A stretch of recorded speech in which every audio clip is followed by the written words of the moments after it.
This is the end table that I'm building, Mission Arts and Crafts style. This is the front. There'll be a drawer that goes in the front.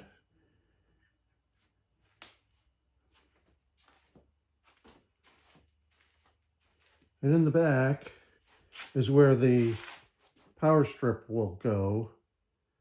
And the idea is to put the power strip here and then run the cable up and down the outside of this leg, then drill a hole and bring the cord out to the floor at that point. The problem is the plug hole is not big enough for the end of the plug. And I could cut the plug off and put a new one back on after I thread it through, but I don't think that's going to look very professional. So the way it works is, this will fit in here. This cable will run up here and run down the outside to about here. Then a hole will be drilled that goes through this leg and into the inside.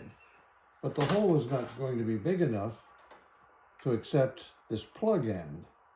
So what I would like to do is, and the way this works is, Mission furniture oftentimes has wings on the outside of their legs. So this cord's going to be hidden all the way down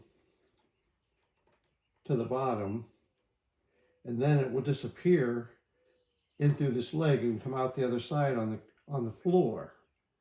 So it will be hidden once the top's back on. And this is on the inside.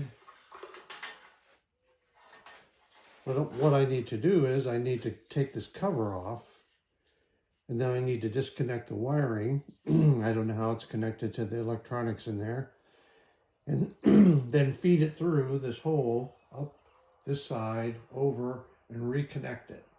And then the original plug will still be on the end. I hope that makes sense.